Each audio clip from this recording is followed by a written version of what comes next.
Hi friends, ఈరోజు మనం ఉగాది పచ్చడి ఈజీగా తయారు చేయడం ఎలాగ నేర్చుకుందామండి. దీనికోసం మామిడికాయని ఇలా చిన్న చిన్న ముక్కలుగా తరిగి పెట్టుకోవాలి.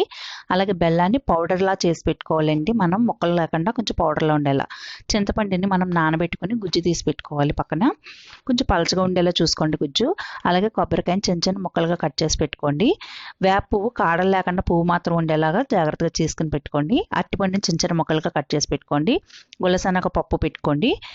ఇంకా దీనికి ఉప్పు సరిపడ వేసుకుంటాము. అలాగే కారం అన్నది ఆప్షనల్, మేమైతే వేసుకోము, కొంతమంది వేసుకుంటారు కాబట్టి చెప్తున్నాను. చింతపండు గుజ్జులో మనం కొంచెం పలచగా ఉండడం కోసం వాటరు, తర్వాత బెల్లం వేసేసుకుంటాం. తర్వాత అందులో మనం తరిగి పెట్టుకున్న మామిడికాయ ముక్కలు, ఈ వేప పువ్వు, తగినంత ఉప్పు, కొబ్బరికాయ ముక్కలు, అరటిపండు ముక్కలు, తర్వాత గుల్లశనగపప్పు ఉంది కదా, అది గుప్పిడి గుల్లశనగపప్పు వేసుకుంటే సరిపోతుంది. ఒక అరటిపండు వేసుకుంటే సరిపోతుంది. కారం అన్నది ఆప్షనల్, అందుకని నేను లాస్ట్లో చెప్తున్నాను. ఇవన్నీ వేసుకుని చేత్తో బాగా పిసుకుని కలుపుకుంటే మనకి ఉగాది పచ్చడి రెడీ అయిపోతుందండి. మీరు ఆగండి, ఈ వీడియో కనుక మీకు నచ్చినట్లయితే లైక్ చేయండి, సోషల్ మీడియాలో షేర్ చేయండి. ఇలాంటి మరిన్ని వీడియోలు కనుక మీరు చూడాలనుకుంటే మా ఛానల్ని సబ్స్క్రైబ్ చేసుకుని పక్కనే ఉన్న బెల్ ఐకాన్ని ప్రెస్ చేయండి.